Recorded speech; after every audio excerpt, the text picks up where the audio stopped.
بسم اللہ الرحمن الرحیم وَإِذْ أَخَذْنَا الحمد للہ رب العالمین والصلاة والسلام علی نبیہ الصادق الامین محمد وعلی آلہ وصحبہ اجمعین اما بعد فاعوذ باللہ من الشیطان الرجیم من حمزہ ونفخہ ونفثہ رب اشرح لی صدری ویسر لی امری واحلل عقدۃ من لسانی یفقہوا قولی۔ آیت نمبر 93۔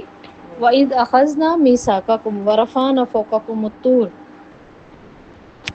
اب اللہ رب العزت یہاں بتا رہے ہیں بنی اسرائیل کو وہ میثاق یاد دلایا جا رہا ہے، وہ وعدہ کہ جب کوہ طور کو اس وادی کے اندر ایک دہشتناک صورتحال میں ان کے اوپر لا کے رکھا گیا، اس پہاڑ کو اللہ رب العزت نے ان کے اوپر کر دیا۔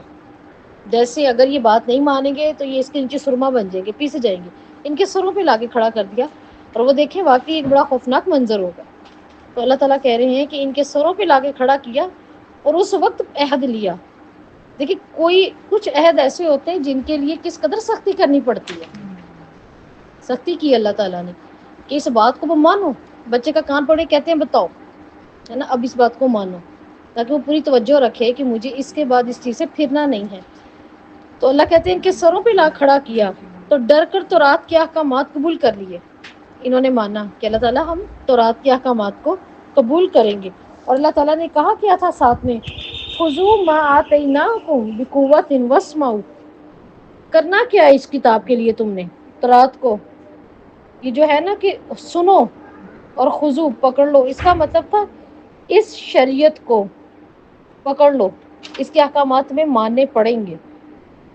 واسمعوا، اطاعت کرنے کے لیے تمہیں توجہ سے اس کو سننا ہوگا۔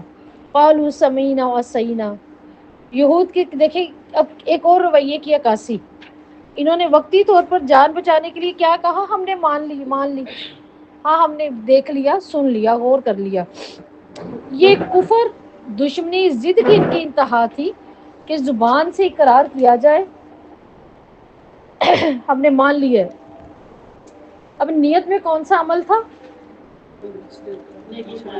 نہیں مانیں گے۔ نیت تو یہ تھی نا کہ دیکھیں ہم جتنا بھی قرآن پڑھ لیں، ہم سامنے بیٹھے سن لیں، ہم سن رہے ہیں، آیتیں ہمارے اندر اتر رہی ہیں، ہم سن رہے ہیں، ہاں واقعی ٹھیک ہے، لیکن جب بات اپلائی کی آئے گی، وہ عملی وقت کی آئے گی، پھر ہم کیا کریں؟ اس وقت کیا خوف تھا، یہ بیٹھے ہوئے ہیں تو مان لیا۔ تو انہوں نے بھی اللہ کے اس خوف سے کہا مان لی ہم نے۔ ساتھ ہی اللہ تعالیٰ کہتے ہیں اشربوا فی قلوبہم العجل بکفرہم، پلا دیا گیا، یعنی بچڑے کی محبت پلا دی گئی۔ اچھا یہاں پہ کھلا دی گئی بھی تو لفظ آ سکتا تھا نا، اشربو، شین را با، شرب، شراب، ہے نا، اسی سے ہی ہے۔ پانی کی بات اس لیے ہوئی ہے پلانے کی، ورنہ کھانے کی بھی ہو جاتی۔ آپ دیکھیں جس وقت ہم بہت پیاسے ہوتے ہیں نا، بہت پیاسے ہیں، اب گرمیوں کے روزوں کی مثال لے لیں، جس وقت ہم روزہ افطار کرتے ہیں، ہم سب سے پہلے جب اندر پانی ڈالتے ہیں وہ کیسے ہمارے روئے کو ٹھنڈا کرتا ہے، سکون آ جاتا ہے، ایسے لگتا ہے کہ ہم اوپر سے نیچے تک محو ہو گئے، پورے پانی نے ہمیں سراب کر دیا۔ تو اللہ تعالیٰ بتا رہے ہیں، اور وہ جاتا ہے، دیکھیں پانی جلدی ہمارے جسم کا حصہ بنتا ہے نا، وینز میں جائے گا، وہ جلدی جو ہے وہ سارا سیراب کرے گا۔ اللہ تعالیٰ کہتے ہیں پلا دی گئی، اتنی محبت ان کے اندر گھس گئی اس بچڑے کی کہ ان کے خون میں رچ گیا، دل میں رچ گیا، روئے میں رچ گئی یہ محبت، ورنہ لفظ کوئی اور بھی استعمال ہو سکتا تھا، پانی ہی کا کیا، پینے کے الفاظ سے ہی کیا، اس قدر محبت رچ گئی تھی۔ آج نا اس چیز پہ غور کیا کریں، ایسی کون سی محبت ہے جو ہمارے اندر رچی پڑی ہے، اس کو ہم اللہ کا حق دے رہے ہیں، اس محبت کو ختم کیا جائے، کیونکہ اللہ تعالیٰ کہہ رہے ہیں وجہ کیا تھی، ان کے کفر کی وجہ کیا بنی، ان کی مجھ سے دوری کی وجہ کیا بنی، بچڑے کی محبت جو کہ پلا دی گئی، پلا دی سے مراد رچی پڑی تھی، سراب ہے اس کی محبت سے۔ ٹھیک ہے، یہود کے دل بچڑے کی محبت اور اس کے عبادت کے رنگ میں رنگے پڑے تھے، ان کے کفر کے سبب سے ان کے دلوں میں گویا بچڑے کی محبت اللہ نے کہا بس گئی،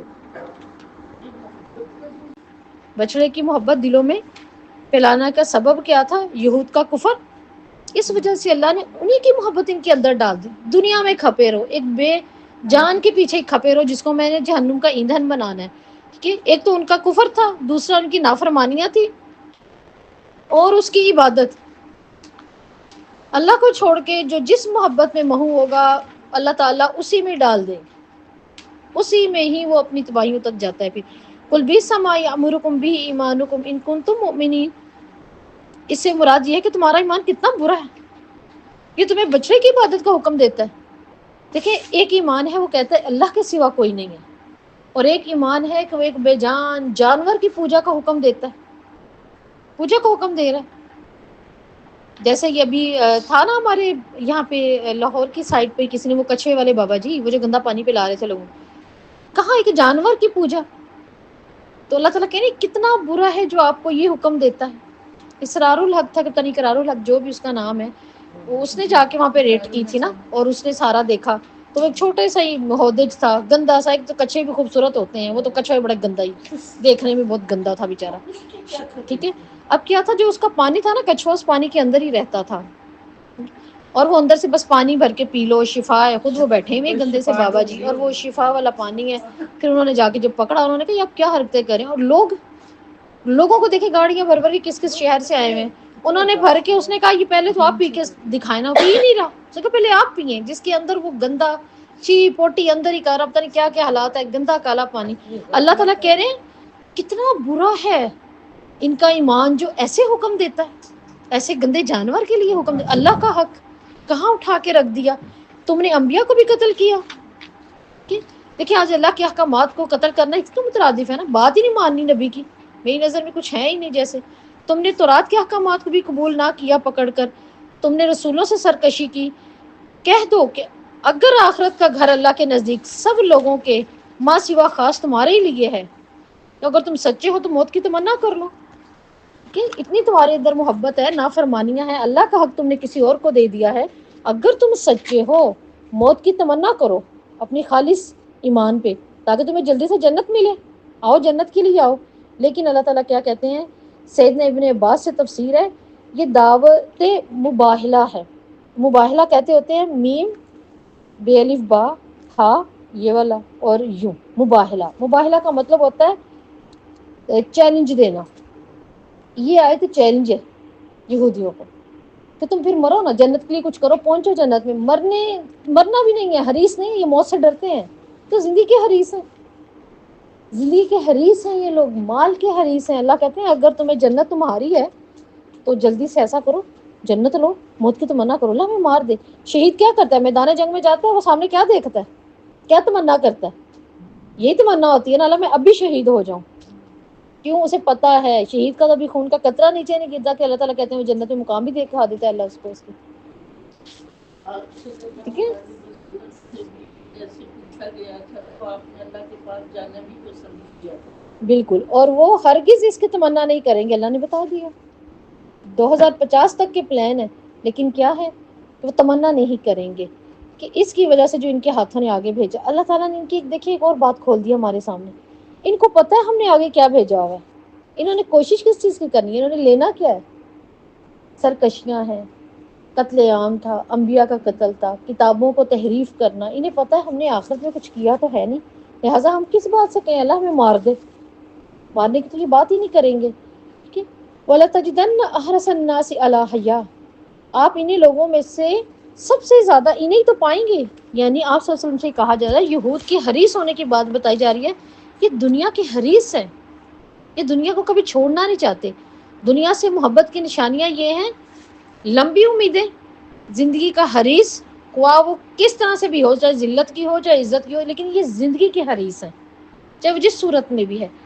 مال کی محبت ان کے اندر بہت ہے، آخرت سے لاپرواہی اور بے خوفی ان کے اندر ہے، مشرکوں سے بڑھ کر حریص، اللہ کہتے ہیں یہ یہود ہیں، آج بھی دیکھیں یہ حریص ہیں زندگی میں۔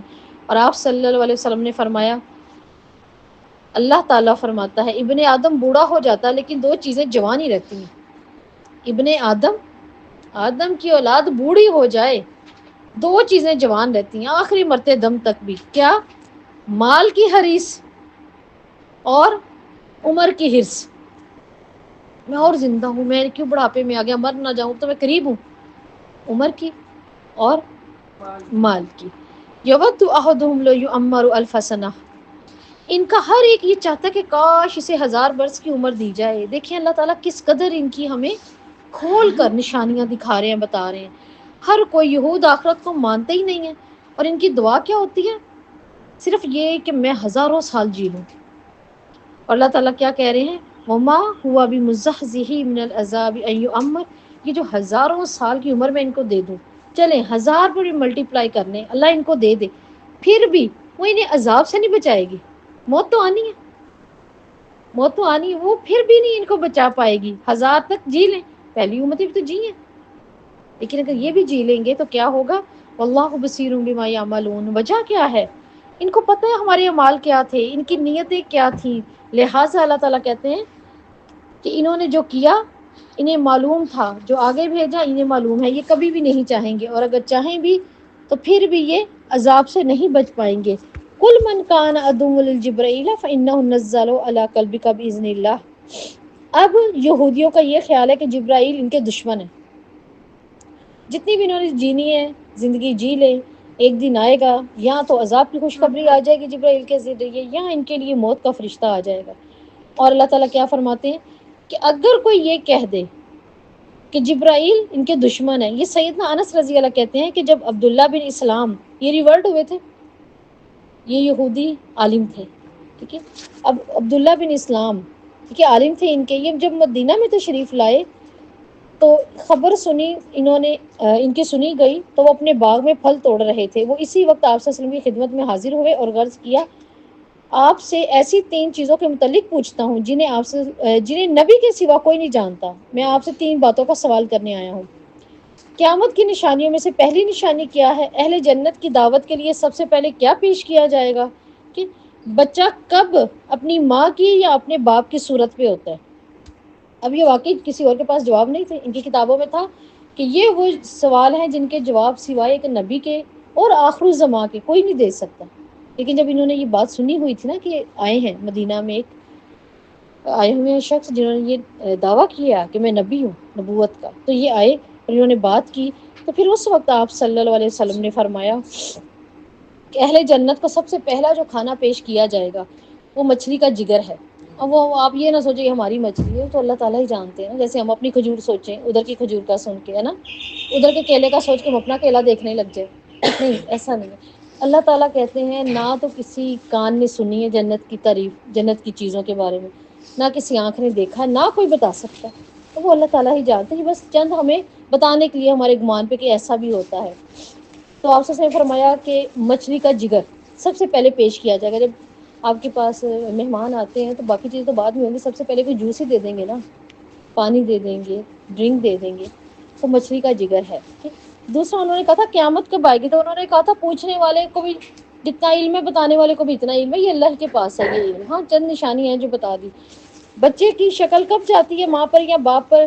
ان دونوں میں سے جس کا پانی جس پر غالب آ گیا.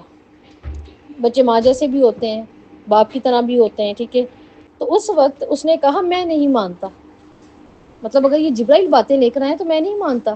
تو آپ سے ہم نے کہا کیوں؟ اس نے کہا یہ تو جب ہمارے دشمن ہے، یہ فرشتہ ہمارا دشمن ہے.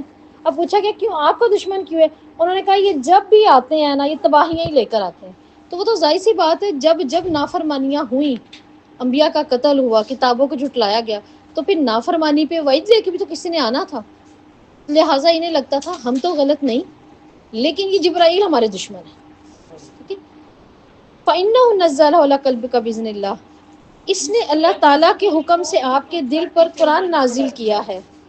ان کو حضرت ابراہیم علیہ السلام کو اپنا دشمن ماننے کا ایک اور وجہ بھی میں نے پڑھی تھی کہ پہلے یہ ہمارے اندر مطلب وہی لے کے آتا تھا، ہمارے پاس جو پیغمبر ہوتے تھے ہمارے میں سے ہوتے تھے، اب ادھر آیا ہے.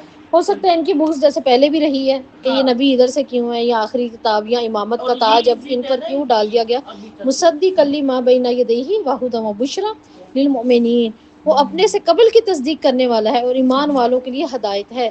یعنی اللہ تعالیٰ دیکھیں یہاں پہ ہم ایک بات واضح کر رہے ہیں، اور وہ کیا، یہ جو بھی نازل ہوتا ہے نا جبرائیل پر، جبرائیل کو دشمن نہ سمجھو. جبرائیل نے تو وہ کہا جو میں نے کہنا، جو میں نے جبرائیل کے دل پہ نازل کرنا اس نے لے آنا ہے. ٹھیک ہے. من کان عدو للہ وملائکتہ. اب دیکھیں اللہ تعالیٰ دعوت کی بات کر رہے ہیں کہ جو کوئی میرے احکامات میری اطاعت کے مخالف ہے، میرے نازل کی ہوئی چیز کا انکار کرتا ہے، کہ فرشتوں کا انکار کرتا ہے، کیونکہ فرشتے تو پیغامات لاتے ہیں اور اپنی مرضی سے نہیں آتے، اللہ کے حکم سے آتے ہیں، وہ رسولی، اور اس کے دشمنوں کے ساتھ بغض کرے یا انہیں قتل کرے، جیسے انہوں نے ریسنٹلی اس وقت یحییٰ علیہ السلام کو قتل کیا تھا، وہ جبرائیل و میکال، اور اگر جبرائیل کے بھی وہ دشمن ہیں جو کہ آیات بینات میرے کہنے پر لے کر آتے ہیں، اور میکائیل کے بھی، تو کیا پھر اللہ تعالیٰ کہتے ہیں فَإِنَّ اللَّهَ عَدُوٌّ لِلْكَافِرِينَ، تو یقیناً اللہ کافروں کا دشمن ہے۔ اللہ کی ان تمام مخلوق میں سے جس کسی کے ساتھ بھی اگر کوئی عداوت، بغض اور نفرت رکھے گا تو پھر وہ اللہ کی دشمنی کو بھی جھیلے گا۔ حدیث میں آتا ہے کہ جس نے میرے کسی ولی کے ساتھ دشمنی کی، اس کے لیے میرا اعلان جنگ ہے۔ وَلَقَدْ أَنزَلْنَا إِلَيْكَ آيَاتٍ بَيِّنَاتٍ، بلا شبہ یقیناً ہم نے آپ پر واضح آیات نازل کی ہیں، اور ان کا فاسقوں کی صفا کوئی انکار نہیں کرتا۔ دیکھیں جو اللہ تعالیٰ نے ہم پر یہ آیت اتاری ہیں کتنی واضح ہیں، قرآن کی آیات ہمارے سامنے ہیں، اگر ہم ان کا انکار کریں تو یہ کام کس کا ہے؟ فاسقوں کا۔ یہ فاسق ہے، اور فاسق کون ہوتا ہے؟ حد سے نکل جانے والا، ٹھیک ہے۔ أَوَكُلَّمَا عَاهَدُوا عَهْدًا نَبَذَهُ فَرِيقٌ مِّنْهُمْ، جب کبھی ان میں سے کسی سے عہد لیا گیا تو انہوں نے کیا کیا؟ توڑ دیا۔ اب یہاں جو بات ہو رہی ہے نَبَذَ فَرِيقٌ مِّنْهُمْ، ٹھیک ہے، یہ تو ہو رہی ہے لیڈرز کی۔ ان کے بڑے بڑے لیڈرز کیا کرتے تھے؟ ان کے مساق لیے جاتے، بڑی بڑی جب ان سے پختہ عہد لیے جاتے تو یہ کیا کرتے؟ اس کو توڑتے، ٹھیک ہے۔ آیت کے فرسٹ حصے میں نَبَذَهُ فَرِيقٌ مِّنْهُمْ، ان کے بڑے لیڈرز کی بات ہو رہی ہے، یہ ایسے کرتے تھے۔ ساتھ اللہ تعالیٰ کہتے ہیں بل اکثرهم لا یؤمنون، پھر عام عوام بھی یہی کام کرنے لگ گئی، اب سب یہ کام کرنے لگے۔ تو دیکھیں ہمیں اس آیت سے کیا پتہ چل رہا ہے، 100 آیت سے، کہ عہد خواہ وہ انسانوں کا ہے چاہے وہ اللہ کا ہے، اس کو پورا کرنا پڑتا ہے، کیونکہ اللہ تعالیٰ کہہ رہے ہیں اکثر یہ کام نہیں کرتے۔ اکثر کا ایمان اس لیے پورا نہیں ہے کیونکہ وہ عہد کو پورا نہیں کرتے، اور ایک حدیث میں ہے جو عہد کو پورا نہ کرے اس کا ایمان نہیں ہے نا؟ تو اللہ تعالیٰ ہم پہ رحم کرے، ہمیں بہت سے عہد نہیں کرنے چاہیے، بہت سوچ سمجھ کے عہد کرنے چاہیے، کوشش کرنی چاہیے اللہ سے دعا کر کے وہ کام ہو جائے، ورنہ عہد نہ کیا جائے، کیونکہ اس کی بھی پوچھ ہے وعدہ پورا نہ کرنے پر بھی، ٹھیک۔ اور دیکھیں اس آیت میں سے کہ اللہ کے ہاں کیا بات تھی کہ آنے والے رسول کی مدد، احکامات کو اٹھا کے رکھنا، ٹھیک۔ اور اس آیت میں سے ہمیں کیا پتہ چل رہا ہے، کتاب کو مضبوطی سے تھامنے والا معاہدہ جو کل بنی اسرائیل نے کیا ہے اور توڑا ہے، آج اس کتاب کا معاہدہ ہمارے پاس بھی ہے، ہم نے بھی تو کیا ہے نا اللہ تعالیٰ سے، ہم بھی کہہ کر آئے ہوئے، آج ہمارے ہاتھوں میں یہ معاہدہ ہمارا بھی ہو رہا ہے، اللہ سے ہوا ہے اور ہو بھی رہا ہے، ٹھیک۔ آج کی ہماری سوسائٹی میں دیکھیں اللہ تعالیٰ کہہ رہے ہیں بل اکثرهم لا یؤمنون، آج بھی ہماری سوسائٹیز کے اندر، ہمارے معاشرے کے اندر آپ دیکھیں اکثر کیا ہے، ان کے لیے اس کتاب کو سیکھنا ضروری نہیں ہے، اس کتاب کو کھولنا ضروری نہیں ہے ان کے لیے، وہ اپنے انہی وظیفوں اور اپنے انہی یقین والے کچھ ادائیگی لفاظ کو زندگی میں لے کے چل رہے ہیں جو ان کے لیے بہتر ہے، یا نہیں کریں گے ڈرتے ہوئے، کیوں نہیں کریں گے؟ ہمیں اجازت نہیں لی، کسی بڑے کی اجازت نہیں ہے، کسی بزرگ کی اجازت ہونا ضروری ہے میری اس کال کے پیچھے، میرے اس وظیفے اور اس معاملے کے پیچھے، تو کیا کہ کتاب کی کسی ذمہ داری کو ضروری خیال نہ کرنا، یہ بھی اللہ کے عہدوں میں سے توڑنا ہے، جو کہ اللہ تعالیٰ کہہ رہے ہیں بل اکثرهم لا یؤمنون، اکثر نہیں کرتے، اکثر کتاب کا عہد پورا نہیں کرتے، کتاب کو کچھ نہیں سمجھتے، ٹھیک۔ آیت نمبر 101 وَلَمَّا جَاءَهُمْ رَسُولٌ مِّنْ عِندِ اللَّهِ، اللہ تعالیٰ کہہ رہے ہیں توڑ دیتے تھے، پھینک دیتے تھے اللہ کے وعدے، لوگوں کے وعدے، کہ ان میں سے اکثر بات ہی نہیں مانتے تھے، اور پھر جب بھی ان کے پاس اللہ کی طرف سے کوئی رسول آتا جو اس چیز کی تصدیق کرنے والا ہوتا تھا تو کیا کرتے، ایک گروہ نے جنہیں کتاب دی گئی اللہ کی کتاب کو پردہ پشت پھینک دیا جاتا، سمجھانے والے سمجھانے آئے ہوئے اصلی کتاب کے حکم کو چھوڑ کے اپنے فتوے اپنی چیزیں شروع کر دیتے اور بے رغبتی کے ساتھ اس اپنی کتاب کے ساتھ سلوک کرتے، بے رغبتیوں کے ساتھ، کہ اب دیکھیں اس آیت سے ہمیں کیا پتہ چل رہا ہے، علم کی عملی تصدیق جب تک انسان نہ کرے وہ قرآن کا حق بھی ادا نہیں کر پاتا، عملی تصدیق بھی تو ہونی ہے نا، یہی وجہ نا آپ سے اس نے فرمایا تھا ایک عالم کو ایک عابد پر ایسے فضیلت ہے جیسے چاند کو تاروں پر، کہ عابد اپنی ذات کو پہنچاتا ہے فائدہ، عالم امت کو فائدہ پہنچاتا ہے۔ پھر ہمیں ایک اور بات اس آیت سے پتہ چل رہی ہے پیٹھ پیچھے پھینکے رکھنا وہ کیا ہے؟ ہم بھول جاتے ہیں، ہم کہتے ہیں ہاں میں وہ پڑھتی تھی نا پہلے، کافی دیر ہو گئی، قرآن ویسے ہی پڑھا ہوا ہے۔ آپ کو معلوم ہے اس کی سب سے اچھی مثال اگر میں آپ کو دوں تو ایک نظم آئی ہوئی تھی قرآن کی فریاد، یاد ہے کسی کو؟ تاکوں میں سجایا جاتا ہوں، ہے نا، غلافوں میں رکھا جاتا ہوں، اس کی فریاد تھی وہ۔ اگر آپ پوری پڑھیں نا نیٹ سے نکال کے قرآن کی فریاد، تو آپ کو پتہ چل جائے گا اس آیت کا اصل کہ واقعی یہ ہے۔ تو ہمیں اس آیت سے یہ بھی پتہ چل رہا ہے کہ دیکھیں جو بھول گیا نا انہیں یاد دلا دیا جائے، جس کے پاس وقت نہیں لیکن وہ مسلمان ہے، اس کتاب سے محبت کرتا ہے، اس کو اس کے ساتھ جوڑ دیا جائے، اس کو لا کے اس کے سامنے بٹھا دیا جائے، ٹھیک ہے۔ اس حال میں پھر اللہ تعالیٰ کہہ رہے ہیں انہوں نے کیا کیا، اسے پیچھے پھینک دیا، کانہم لا یعلمون، گویا وہ جانتے ہی نہیں ہیں۔ آج اگر ہم اس کو نہیں پڑھیں گے اور اگر ہم دنیا سے چلے گئے گویا اس حال میں کہ ہم اس کو جانتے ہی نہیں، تو پھر اگر ہمارے پاس وقت ہی نہیں قرآن کے لیے، اپنی زندگی بدلنے کے لیے، اس کی احکامات پر غور کرنے کے لیے، تو ہمارا کیا حال ہے؟ کانہم لا یعلمون، یہ جانتے ہی نہیں تھے، گویا ان کو معلوم ہی نہیں تھا کہ آیت نمبر بند کی ہے ابھی کیا آپ نے وَاتَّبَعُوا مَا تَتْلُو الشَّيَاطِينُ عَلَىٰ مُلْكِ سُلَيْمَانَ، اور اس چیز کے پیچھے دوڑے کہ بنی اسرائیل اس چیز کے پیچھے لگ گئے اپنی رغبت لے کر، ٹھیک ہے، جس چیز کو سلیمان کے دور میں شیاطین پڑھتے تھے، یہ پڑھتے تھے لکھتے تھے، سلیمان علیہ السلام لے کے رکھ لیے، چھین لیے، ظاہر ہے یہ تو واجب القتل ہے، یہ چیز غلط ہے۔ اب شیاطین ایسا کلام پڑھتے تھے جس سے دوسروں پر وہ اثرات ڈالتے تھے۔ آج صرف انسان پہ جادو نہیں کرتا، یاد رکھیے گا جنات بھی انسان پہ جادو کرتے ہیں، اس لیے تو کہا جاتا ہے نا صبح شام کے اذکار۔ وما کفر سلیمان، اللہ تعالیٰ نے قیامت تک کے لیے کہہ دیا سلیمان نے تو کفر نہیں تھا کیا، ولکن الشیاطین کفر، شیطان کرتے تھے، یہ سلیمان نہیں، میرے نبی نے یہ کام نہیں کیا، یہ کام کس نے کیا ہے؟ شیطانوں نے کیا ہے۔ وہ سیکھتے تھے، وہ سکھاتے تھے، یعلم الناس السحر، کیا کرتے تھے؟ جادو سکھاتے تھے، لوگوں کو گمراہ کرنے میں حریص تھے، سرکش تھے، یہ چاہتے تھے لوگ گمراہ ہوں۔ کہ اب جادو ہے کیا؟ جادو کی میں آپ کو ڈیفینیشن بتاؤں،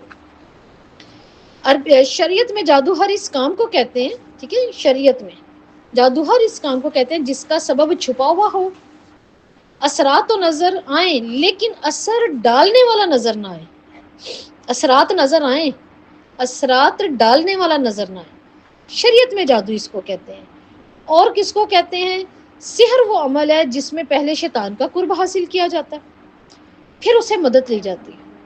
ایسا نہیں ہے کہ کچھ بھی آپ پڑھ لیں اور وہ کام شروع ہو جائے، ٹھیک ہے، کیا پہلے شیطان کا قرب لینا پڑتا ہے، اور ظاہر سی بات ہے جب اس کا قرب لینا ہے پھر ایسی تو حرکتیں کرنی پڑیں گی جو شریعت کے خلاف ہیں، جو اللہ کے خلاف ہیں، ٹھیک ہے، ان کی یہ حرکتیں ہوتی ہیں۔ وہ عمل جس میں پہلے شیطان کا قرب حاصل کیا جاتا ہے پھر مدد مانگی جاتی ہے، پہلے دیکھو اس کا قرب لینا ہے پھر مدد مانگنی ہے، ٹھیک ہے۔ اور اس کے علاوہ کیا ہے، عربوں کے ہاں جادو کا لفظ کس چیز کے لیے استعمال ہوتا ہے؟ عربوں کے ہاں، عربوں نے جادو کا نام سحر رکھا ہے، اصل میں یہ سحر لفظ عربی زبان کا ہے، عرب سے آیا، انہوں نے یہ نام کیوں رکھا؟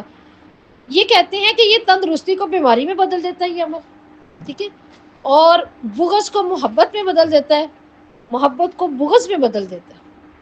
یہ الفاظ تو ہوتے ہیں، صرف الفاظ ہوتے ہیں، اس کے علاوہ عملیات بھی ہوتے ہیں گھٹیا، لیکن کیا ہے اس کے علاوہ الفاظ ہوتے ہیں، یہ چند الفاظ ہوتے ہیں، اور یہ شروع سے چلتا آ رہا ہے، بنی اسرائیل کے کہاں سے چلتی آ رہی ہے بات۔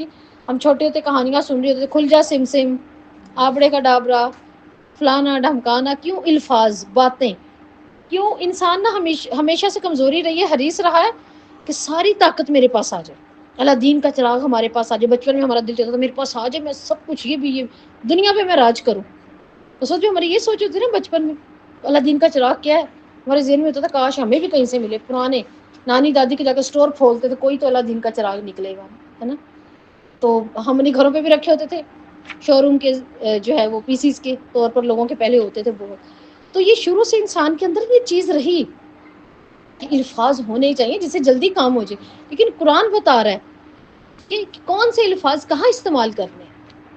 اب الفاظ کا اثر ہوتا ہے، یہ یاد رکھیے گا، ہر لفظ کا اثر ہوتا ہے اور بہت ہوتا ہے، صرف دلوں پہ ہی نہیں ہوتا، جیسے اچھی بات کا بھی دل پہ ہوتا ہی ہے نا، لیکن بری بات بھی نہیں ہم بھول پاتے، انسان مر بھی جاتا ہے، انسان بیمار بھی ہو جاتا ہے، لیکن کیا الفاظ کا اثر ہوتا ہے. ٹھیک. اب کیا ہے کہ جاپان کے اندر ایک ریسرچ ہوئی تھی مختلف الفاظ کے اوپر. تو انہوں نے جب تمام ریسرچز کی اس کے بعد انہوں نے، کیونکہ ہمارے کچھ علماء گئے تھے یہاں سے نا، جب کوئی بڑی ریسرچ کرنی ہوتی ہے ظاہر ہر طرح سے انہوں نے بٹھانی ہوتی ہے، کمیٹی کو تشکیل دینا ہوتا ہے. ہمارے کچھ علماء بھی گئے ہوئے تھے وہاں پر، اور جو ہمارے علماء یہاں سے گئے ہوئے تھے انہوں نے دیکھا کہ اس ریسرچ کے اندر جب انہوں نے اپنے سارے معاملات کر لیے، پھر انہوں نے سورہ رحمان پڑھی تھی پانی پر. جب انہوں نے اس کو ٹیسٹ کیا تو انہوں نے کہا کہ اس کے اوپر بہت ہی کلرفل اور خوبصورت بہت سے کرسٹلز ہیں پانی کے اوپر. پھر جب انہوں نے کچھ ایسے الفاظ پڑھے جو کہ نامناسب تھے یا ان کی زبان میں اچھے نہیں تھے، سفلی تھے، جو بھی، اس کے بعد انہوں نے دیکھا کہ بہت ہی گھناؤنے سے گھٹیا قسم کے بلیک سے ڈاٹس ہیں پانی کے اوپر. فرق ہے نا. دیکھیں فرق تھا تو آپ صلی اللہ علیہ وسلم موضوعین پڑھتے، پھر حدیث میں آتے اپنے ہاتھ کے اوپر پھونک مارتے.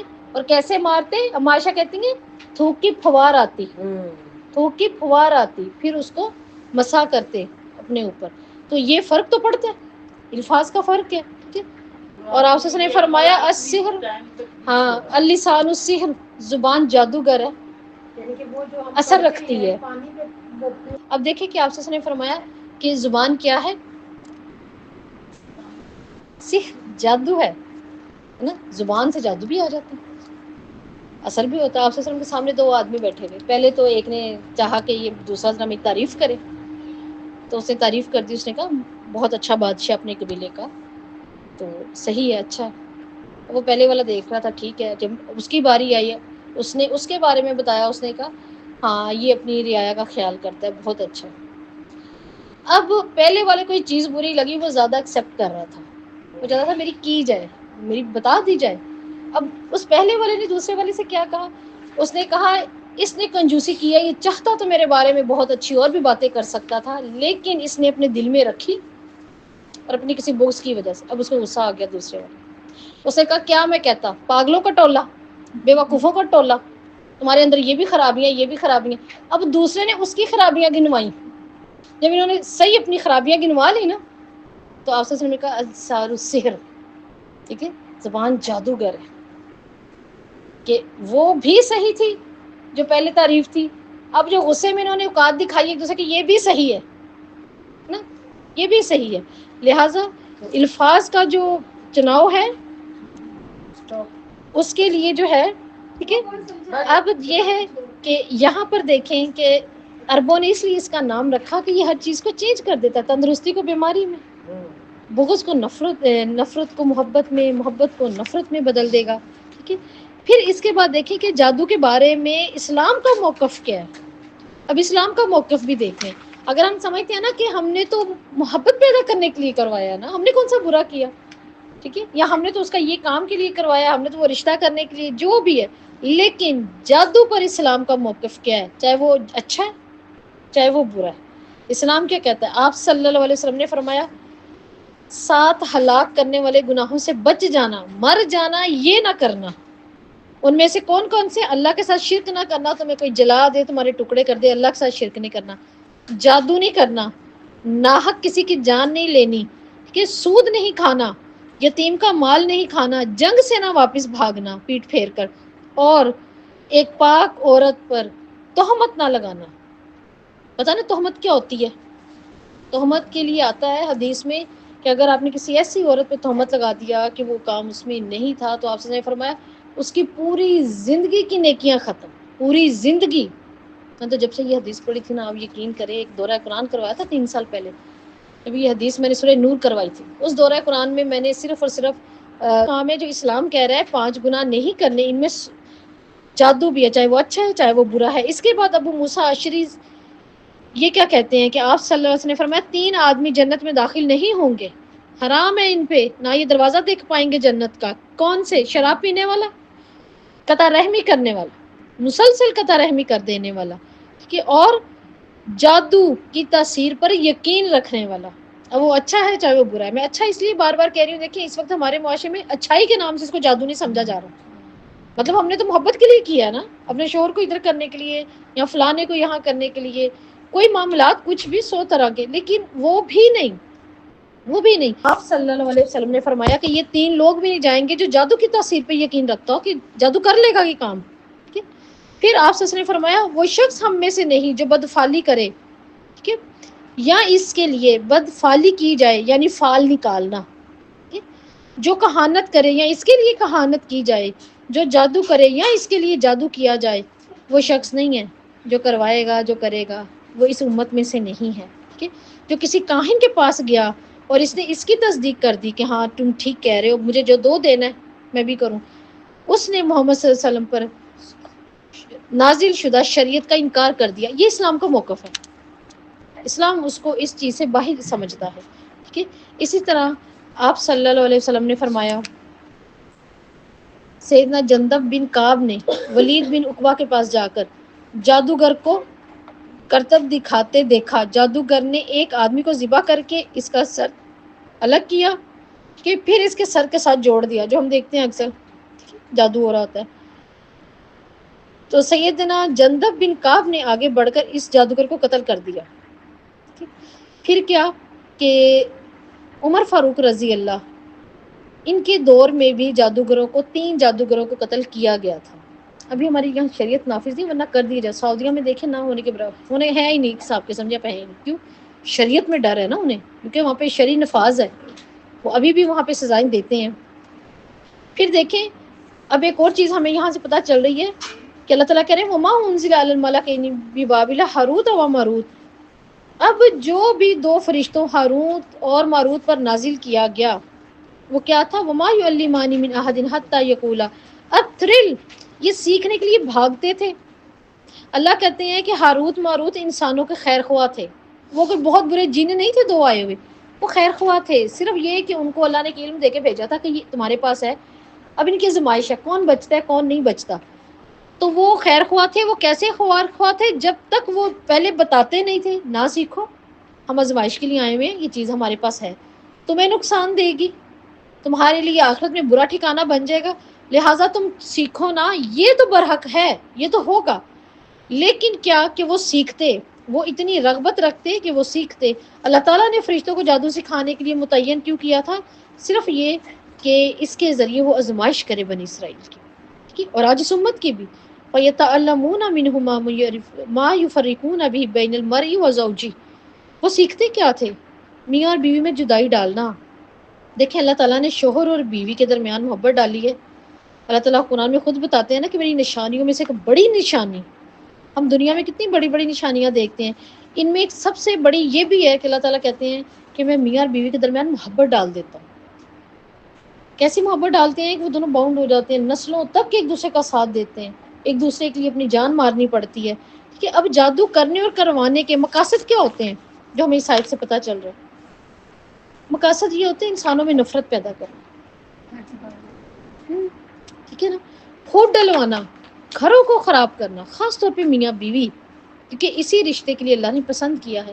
اور ایک حدیث میں آتا ہے آپ صلی اللہ علیہ وسلم نے فرمایا ہر مہینے شیطان پانی پر اپنی مجلس لگاتا ہے، پانی پر، کسی بھی دریا پر، سمندر پر، یا جو بھی کھلا کوئی پانی ہے نا، ہر مہینے وہ ایک مجلس لگاتا ہے بہت بڑی، پھر اس میں وہ سب کو اکٹھا کرتا ہے، تمام اپنی ساری کی ساری محفل لگا کے سب کو بٹھا کر، اور سب سے پوچھتا ہے اب بتاؤ کیا کیا کیا. اپنے تخت پہ بیٹھتا ہے اور پھر کہتا ہے کہ بتاؤ کیا کیا. سب بتاتے ہیں میں نے یہ کیا، میں نے وہ کیا، اس کی نماز چھڑوا دی، اس کا یہ کر دیا یہ.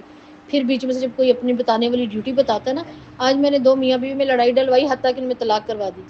حدیث میں آتا ہے آپ نے فرمایا یہ خود کھڑا ہوتا ہے اور اپنا تاج اتار کے اس کو پہنا کے اور گلے لگاتا ہے، تم نے وہ کیا جو ان سب کم وقتوں میں سے، یہ سینکڑوں میں سے کسی نے نہیں کیا.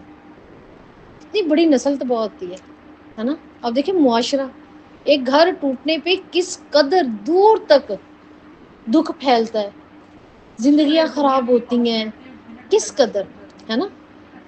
تو کیا ہے اس، کیونکہ یہ سب سے خوبصورت رشتہ ہے نا اللہ تعالیٰ کی نظر میں. سب سے پہلا جو اللہ نے رشتہ بنایا وہ کون سا تھا؟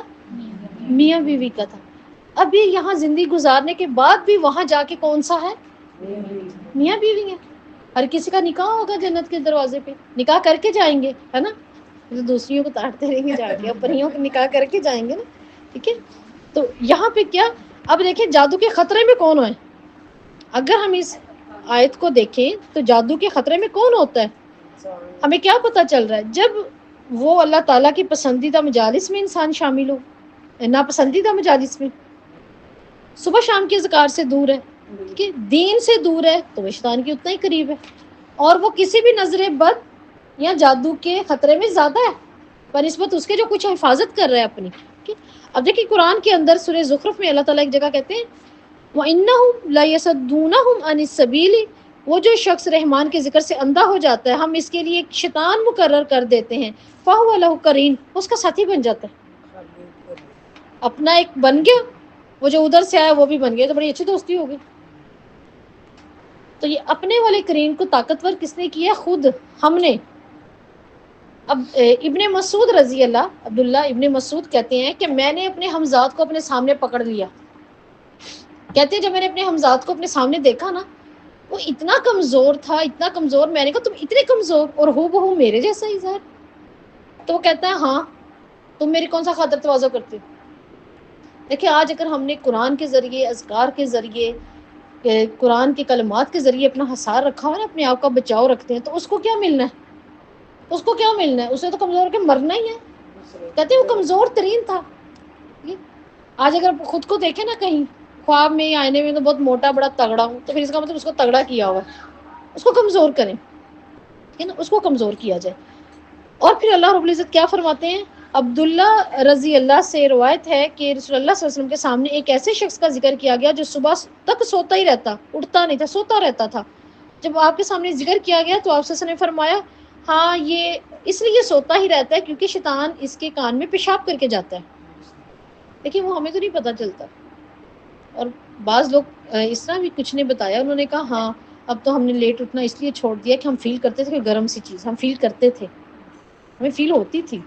پیشاب کرتا ہے، اللہ کے رسول کہہ رہے ہیں تو کہہ رہے ہیں، کتنی گندگی ڈال کے جا رہے ہیں. پھر آپ صلی اللہ علیہ وسلم نے فرمایا جب تم میں سے کوئی شخص نماز پڑھے اور اس کو جمائی آئے، جس قدر ہو سکے وہ جمائی کو روک لے.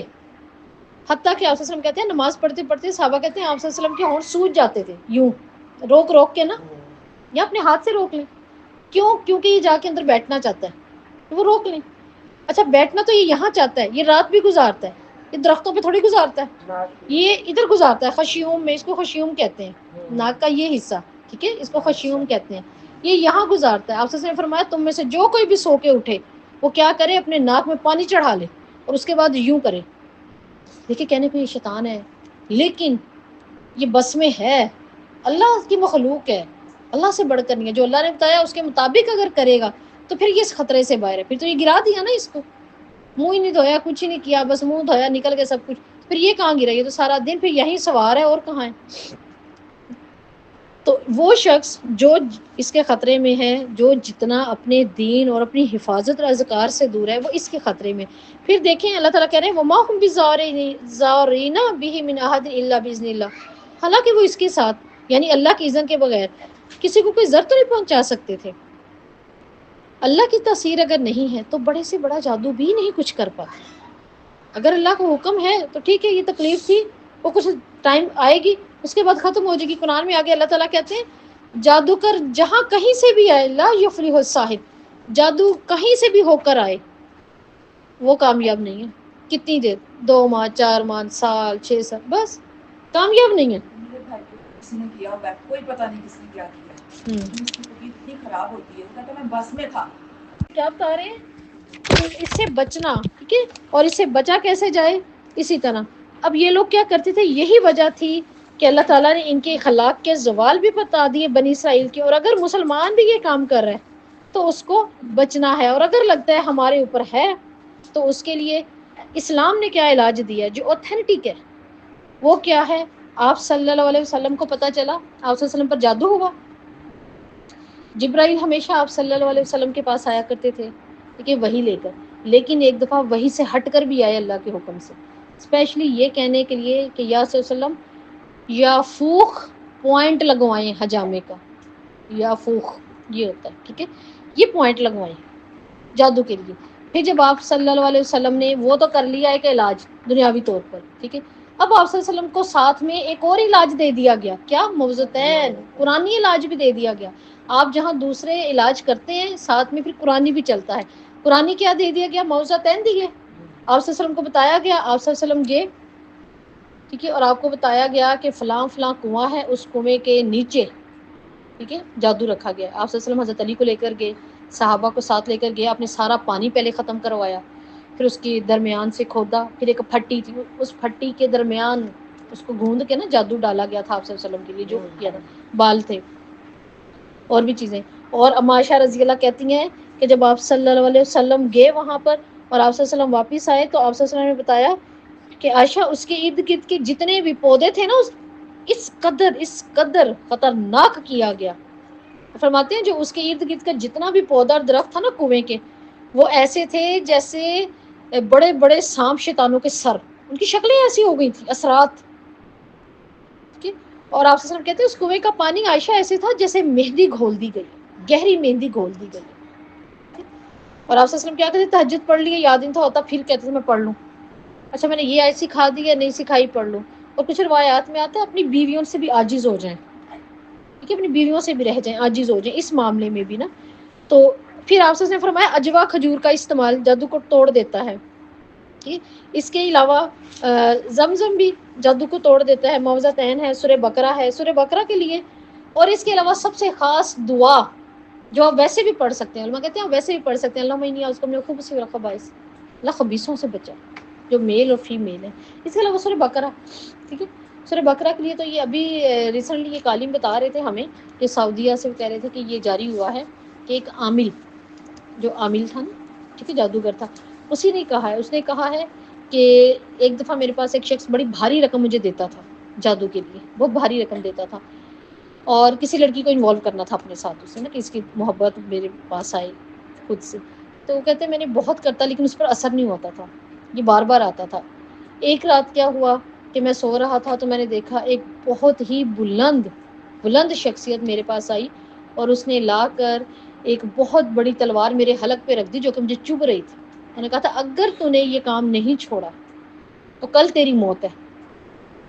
تو وہ کہہ رہا میں جب اٹھ گیا، مجھے وہ کیفیت پتا تھی، تو کہہ رہے ہیں میں نے کہا کہ نہیں اب میں نہیں کروں گا، اور میں نے نہیں کیا۔ میں پھر سویا، پھر اگلی رات میں نے پھر دیکھا وہی شخصیت میرے پاس آئی ہیں، اور انہوں نے پھر سے وہی رکھا اور کہا کہ تم نے اب نہیں کرنا، میں فرشتہ ہوں، مجھے اللہ نے مسلط کر دیا ہے اس لڑکی پر، کیونکہ وہ سورہ بقرہ کے ذریعے مدد طلب کر رہی ہے، میں نے اس کی حفاظت کرنی ہے، لہٰذا اب تیرے جو بھی اس کے لیے کیا میں نے تیرا سر اتار دینا۔ اور یہ کہتا ہے کہ میں نے اس کو اگلے دن جب وہ آیا، وہ کہتا ہے مجھے نہیں نظر آیا وہ معاملہ، کچھ ہوا ہی نہیں، کوئی اثر ہی نہیں ہو رہا۔ اس نے کہا تو یہ رقم بھی پچھلی بھی ساری اپنی لاکھوں پکڑ تو یہاں سے چلا جا، میں نے کرنا ہی نہیں ہے۔ دیکھیں اللہ تعالیٰ مسلط کر دیتے ہیں، اللہ تعالیٰ مدد کرتے ہیں، ٹھیک ہے، تو یہ سب سے بڑی ہے، ہمارے پاس نہیں ہے طاقت، سب سے بڑی طاقت ہے یہ ہمارے پاس، ٹھیک ہے۔ دوسرا دیکھیں ہمیں اس آیت سے کیا پتہ چل رہا ہے کہ جادو امت کا انتشار ہے، بکھر جاتی ہے امت کس کام میں پڑ جائے گی، میں یہ بھی کروا دوں یہ بھی کروا دوں، جادو سے تو نہیں نا، ٹھیک ہے۔ اور کیا ہے یہ ابلیسی کام ہے، ابلیسی کام ہے، اللہ کا کام نہیں ہے، ٹھیک ہے۔ اور ہمیں ایک اور اس چیز سے پتہ چلا کہ یہ کلی طور پر اختیار نہیں رکھتا، اس کا سارا اختیار جادو کے پاس تو ہے ہی نہیں، تھوڑی دیر، چند دن، چند مہینے، اس سے ختم ہو جانا۔ کہ قرآن آگے کہہ رہا ہے یہ جہاں کہیں سے بھی جادو آئے یہ فلاح ہی نہیں پاتا، یہ تو آنکھوں کا دھوکہ ہوتا ہے، کہ وقتی طور کے اثرات ہیں، اور اگر ہو جاتے ہیں بالفرض ہو جاتے ہیں تو اللہ کی اذن سے، ہے نا۔ ایک بڑی تسلی والی کتنی پیاری آیت ہے، آپ صلی اللہ علیہ وسلم نے فرمایا کہ اگر تمام جنوں انس جمع ہو کے تمہیں نقصان پہنچانا چاہے، اگر اللہ نے نہیں پہنچانا تو وہ پہنچا نہیں سکتا، ہے نا۔ اور اگر اللہ کا حکم ہے، اللہ کا حکم ہے، اگر تمام کی تمام مخلوق، اللہ تعالیٰ کہتے ہیں جنوں انس، آدم سے آخر تک، انسان ہی نہیں جن بھی سارے جمع ہو کے تمہیں کوئی فائدہ دینا چاہیں، اگر میں نے نہیں دینا تو وہ پہنچا ہی نہیں سکتے، ہے نا، اگر اللہ نے نہیں لکھا تو۔ لیکن مومن کے لیے اللہ تعالیٰ نے تکلیف کے اوپر جنت رکھی، جیسے وہ صحابیہ عورت کی جنت تھی۔ اور ہمیں اس آیت سے دیکھیں ایک اور خلاصہ چیز پتہ چل رہی ہے، اور وہ کیا پتہ چل رہی ہے، اللہ کا کلام اور جادو ان دونوں میں فرق ہے۔ اللہ کا کلام زندگی بخشنے کے لیے آیا ہے، جادو کیا کرتا ہے، زندگیاں تباہ کرتا ہے۔ اللہ کا کلام نفع بخش ہے، جادو نقصان دیتا ہے ہمیشہ۔ اللہ کا کلام ہدایت ہے، ہمیشہ سیدھے راستے پہ لاتا ہے، جبکہ جادو سیدھے راستے سے دور کر دیتا ہے۔ اللہ کے کلام ماننے والا مومن اور اس کے لیے جنت ہے، جادو پہ تاثیر پہ یقین رکھنے والا کافر بھی ہوا اور جنت سے بھی محروم ہوا. ٹھیک ہے. اللہ تعالیٰ کہتے ہیں اگر وہ ایمان لے آتے، نہ کرتے ایسے، جادو میں نہ پڑتے، ایمان لے آتے تو کیا ہوتا؟ ان کے لیے بہتر ہوتا. اللہم صلی علی محمد وعلی آل محمد کما صلیت علی ابراہیم وعلی آل ابراہیم انک حمید مجید. اللہم بارک علی محمد وعلی آل محمد کما بارکت علی ابراہیم وعلی آل ابراہیم انک حمید مجید. اللہم انی اسألک بانی اشہد ان لا الہ الا انت الاحد الصمد الذی لم یلد ولم یولد ولم یکن لہ کفوا احد. لا الہ الا انت سبحانک انی کنت من الظالمین. اللہم انس وحشتی فی قبری. اللہم رحمنی بالقرآن العظیم واجعلہ لی امام نورا وہدا ورحمہ. اللہم ذکرنی منہ ما نسیت وعلمنی منہ ما جہلت وارزقنی تلاوتہ آناء اللیل وآناء النہار واجعلہ لی حجۃ یا رب العالمین. اللہم انی عبدک وابن عبدک وابن امۃ ناصیۃ بزادک ماض فی حکمک عدل فی قضاؤک. اسألک بکل اسم وَلَكَ سَمَّيْتَ بِهِ نَفْسَكَ أَوْ عَلَّمْتَهُ أَحَدٍ مِّنْ خَلْقِكَ أَوْ أَنزَلْتَهُ فِي كِتَابِكَ أَوْ اسْتَأْثَرْتَ بِهِ فِي عِلْمِ الْغَيْبِ عِندَكَ أَن تَجْعَلَ الْقُرْآنَ رَبِيعَ قَلْبِي وَنُورَ صَدْرِي وَجِلَاءَ حُزْنِي وَذَهَبَ هَمِّي وَغَمِّي. اللهم اقسم لنا من خشيتك ما يحول بيننا وبين معاصيك. اے اللہ ہم میں اپنے خوف کو اتنا تقسیم کر دے کہ وہ ہمارے اور تیری نافرمانی کے درمیان حائل ہو جائے. اپنی فرما برداری ہم میں اتنی تقسیم کر دے کہ وہ ہمیں تیری جنت تک پہنچا دے، اور اتنا یقین دے دے کہ ہم پر دنیا کی آزمائشیں آسان ہو جائیں. اور جب تک تو ہمیں زندہ رکھے ہماری سماعت، ہماری بصارت، ہمارے کان، ہمارے دل، ہماری قوت سے ہمیں مستفید کر اور اسے ہمارا بہترین وارث بنا دے. ہمارا انتقام اسی حد تک محدود رکھ جتنا ہم پر ظلم ہوا. یا اللہ جو ہم سے زیادتیوں میں بڑھ گئیں اللہ انہیں معاف فرما دے، ہمارے گناہوں کو معاف فرما دے. یا اللہ ہمارے کاموں میں جو زیادتیاں ہو گئی انہیں معاف فرما دے. یا اللہ عمل کی زیادتی اور اسراف معاف فرما دے. یا اللہ مال کی زیادتی اور اسراف معاف فرما دے. پروردگار اعمال کی زیادتی اور اسراف معاف فرما دے. جو ہم سے دشمنی کرے اس کے مقابلے میں ہماری مدد فرما، اور ہمارے دین میں مصیبت نازل نہ کر، ہماری دنیا کو ہمارا غم نہ بنا. یا اللہ ہمیں آخرت کا غم عطا کر دے. یا اللہ اور نہ دنیا کو ہمارے لیے علم کی انتہا بنا، اور نہ ایسے ہم پہ مسلط کر جو ہم پہ رحم نہ فرمائے. اے پاک پروردگار تو ہمیں جنت کا وارث بنا دے. یا اللہ ہمیں علم نافع عطا فرما دے. پروردگار بے شک ہم تجھ سے علم نافع کا سوال کرتے ہیں. یا اللہ جو ہم نے سیکھا اس میں علم کے نافع کر دے، اور ہمیں ایسا بنا دے کہ ہم سکھانے والا بن جائیں. یا اللہ ہمارے اندر قوت فیصلہ عطا فرما، ہمیں نیک لوگوں میں شامل فرما دے. اللہ ہمارے نور کو پورا کر دے. یا اللہ ہمارے کبیرہ گناہوں کو معاف فرما دے. یا اللہ آنے والوں میں اگلی نسلوں میں ہماری سچی ناموری اور اچھا ذکر رکھ دے. یا اللہ ہمیں جنت کا وارث بنا دے. اے پروردگار ہمارے دل میں نور بھر دے، ہماری آنکھوں میں نور بھر دے، ہمارے کانوں میں نور بھر دے، ہمارے دائیں نور بھر دے، ہمارے بائیں نور بھر دے، ہمارے اوپر نور کر دے، ہمارے نیچے نور کر دے، ہمارے آگے نور کر دے، ہمارے پیچھے اپنا نور کر دے. پروردگار ہماری زبان میں اپنا نور کر دے، ہمارے پٹھوں میں اپنا نور کر دے، ہمارے گوشت میں اپنے نور کو بھر دے، ہمارے خون میں اپنے نور کو بھر دے، ہمارے بالوں میں نور بھر دے، ہماری جلد میں نور بھر دے. یا اللہ ہمارے دل کو نور سے بھر دے. یا اللہ ہمیں نور عطا فرما دے. اے پاک پروردگار ہمیں بہترین برکت کی جگہ پہ داخل فرما، بہترین برکت کی جگہ سے نکال. یا اللہ ہماری بیماریاں ہمارے اس کام کے حائل نہ آئیں. یا اللہ ہمیں دین اور دنیا کی برائیوں اور اخلاقی بیماریوں سے بچا. یا اللہ جو کوئی ہم میں سے جادو میں مبتلا ہے یا اللہ اس کے جادو کو جڑ سے ختم کر دے. یا اللہ آسمان سے ایسے شہاب و ساکی بھیج کے وہ جادو نست و نبود ہو جائے. یا اللہ ہمارے جسموں میں جو نظر بد اور جادو ہے یا اللہ اپنے فرشتوں کے ذریعے سے ختم کر دے. یا اللہ اپنی طاقت کے ذریعے اس کو ختم کر دے. یا اللہ ہمارے لیے جادو ہماری نسلوں اولادوں کے لیے جہاں کہیں ہے، کہیں دفن ہے، کہیں پانی میں، کہیں ہواؤں میں، یا اللہ جہاں کہیں بھی ہے یا اللہ اس جادو کو ختم کر دے. یا اللہ ہماری زندگیوں سے آزمائشیں جادو کی نکال دے. یا اللہ ہمیں جادوگروں سے بچا. یا اللہ وہ انسانوں کے ہیں، وہ جنوں کے گروہ سے ہیں، اللہ انہیں ہم سے دور کر دے. یا اللہ ان کو نیست و نبود کر دے. یا اللہ ہمیں نظر بد سے بچا. یا اللہ لا علمی میں جو گناہ ہوئے معاف فرما دے. یا اللہ ہمیں جن وظیفوں کا علم نہیں تھا یا اللہ ہمیں معاف فرما دے. یا اللہ ہماری محبت اپنی طرف کر دے. یا اللہ ہمیں اہل توحید بنا دے. یا اللہ ہم نے کبھی کسی پہ بہتان لگایا تو اللہ ہمیں معاف فرما دے. یا اللہ ہمارے اس کبیرہ گناہ کو ہمارے نامہ مال سے نکال دے. یا اللہ ہم کبھی جادو نہ کریں. یا اللہ ہم کبھی بھی کسی پر بہتان نہ لگائیں. یا اللہ ہم سود نہ کھائیں. یا اللہ ہم یتیم کا مال نہ کھائیں. یا اللہ ہم تیرے ساتھ شرک نہ کریں. یا اللہ ہلاک کرنے والے گناہوں سے بچا دے. یا اللہ ہماری نسلوں میں کوئی شرابی پیدا نہ ہو. یا اللہ کوئی سودی پیدا نہ ہو. یا اللہ ہمارے کاروبار اور ہمارے مال کو سود سے پاک کر دے. یا اللہ ہمیں جادو کے اثرات سے پاک کر دے.